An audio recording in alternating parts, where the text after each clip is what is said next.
بسم الله الرحمن الرحيم، والصلاة والسلام على رسول الله صلى الله عليه وسلم. تفسير بول الطفل في المنام.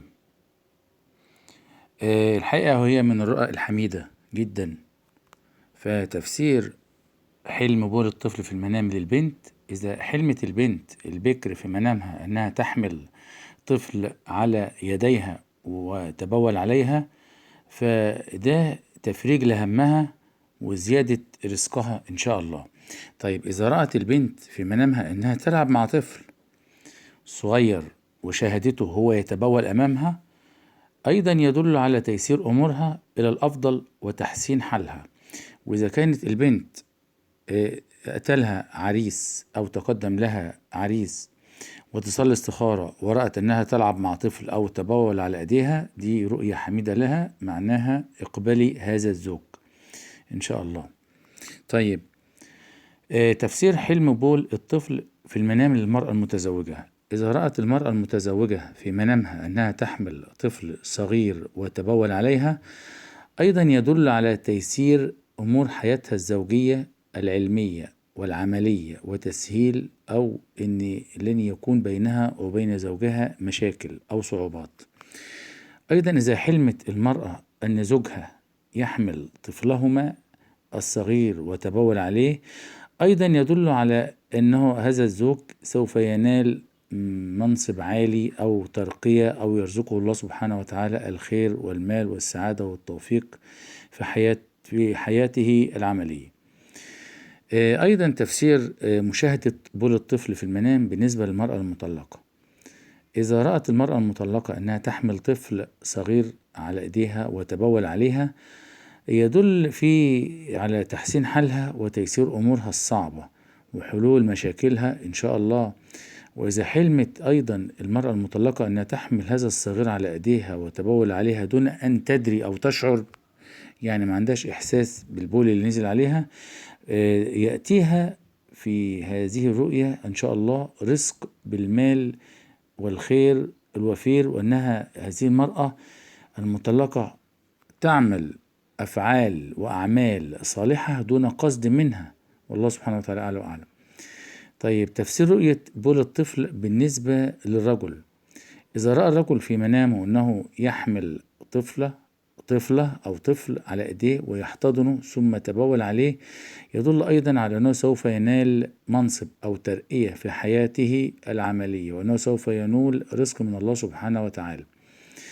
أيضا الرجل إذا كان لا طفل عنده مثلا في شقته ما يعرفوش وتبول عنده في شقته أو تبول في محله أو المكان الذي يسكن فيه أو يعمل فيه، فإذا رأى طفل يفعل البول وكان هذا الرجل مثلا يصلي استخارة لزواج بنته أو لزواج أخته، احنا بنقول له ان شاء الله وافق، لان دي بشرة خير على ان هذا مصدر رزق لك وللبيت وللسعادة. اما اذا رأى الرجل المتزوج انه يحمل طفل صغير ويشاهده هو يتبول امامه، فيدل على انه سوف يقوم بالبحث عن العمل والعمل ده سوف يكون في سعادة له بمنصب ومال ان شاء الله. رؤية بول الطفل بالنسبة للمرأة الحامل. إذا رأت المرأة الحامل أنها تحمل طفل صغير وتبول عليها، فهذا يدل على تسهيل أمور حملها، وأن الله سبحانه وتعالى سوف يرزقها الطفل الصالح لها. طيب إن شاء الله إذا حملت المرأة الحامل، إذا حلمت المرأة الحامل أنها تشاهد طفل ويتبول في المنام وهي تقوم بمنعه، فهذا يدل على أنها هذه المرأة تمنع تسهيل الأمور، ما عندهاش حكمة في إدارة حياتها وأنها يعني تسوق إلى نفسها المشاكل. ليه؟ لأن هي مش عارفة إزاي تدير حياتها. ولذلك خدي بالك من نفسك إذا حلمتي المرأة الحامل إذا حلمت إنها تشاهد طفل وتمنعه من التبول، ده معناها إنها غير قدير أو إنها لا تستطيع إدارة حياتها. عليك الاستشارة والاستخارة مع الله سبحانه وتعالى.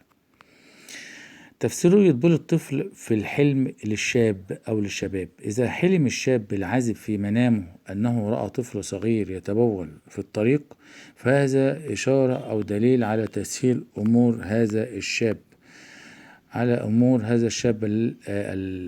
الأمور التي تساعد هذا الشاب على النجاح في حياته، يعني يكون بشرة خير له. إذا حلم الشاب العازب في منامه أنه يحمل طفل صغير وتبول عليه، أيضا معناها أنه مقبل على أيام مليئة بالسعادة والمال والراحة. بصفة عامة رمز البول في المنام يعتبر من الرؤى التي تميل إلى تسهيل الأمور والراحة وجلب السعادة، ولكن هذه الرؤية تختلف من شخص لآخر. فمثلا إذا حلمت المرأة المتزوجة أن صغيرها يتبول، فهذا يدل، صغيرة هي ابنها بس صغير، يدل على تسهيل حياتها ومنع حدوث المشاكل والحسد والبغضاء والصعوبات الحياتية. طيب إذا رأت أيضا الفتاة البنت في منامها أن طفل صغير يتبول عليها، يدل على أن الله سبحانه وتعالى سوف يرزقها الراحة ويسهل لها أمورها إن شاء الله. وطبعا أنا لسه متكلم عن الشاب العازب. أما تفسير رؤية البول الرجل المتوفي: إذا رأت البنت في منامها أن هناك شخص متوفي تبول في المنام، فهذا يدل على أن هذا الرجل غفر الله سبحانه وتعالى ذنبه وأنه مقرب إلى الله. إذا حلمت أيضا المرأة المتزوجة أنها ترى شخص متوفي وتبول أمامها في المنام، يدل على أن هذا الرجل رزقه الله بأعلى الدرجات العلى إن شاء الله، والله أعلى وأعلم. أيضا إذا رأى الشاب أنه يرى رجل متوفي أو طفل متوفي أمامه ويدل على أنه يتبول أمامه، فهذا إشارة إلى تحسين أمور هذا الشاب وتسهيل له الله سبحانه وتعالى أعلى وأعلم. أي إنسان إن شاء الله يستمع إلى القناة جديد يشترك في القناة ويضغط زر الجرس، ونقول هذا والله سبحانه وتعالى أعلى وأعلم.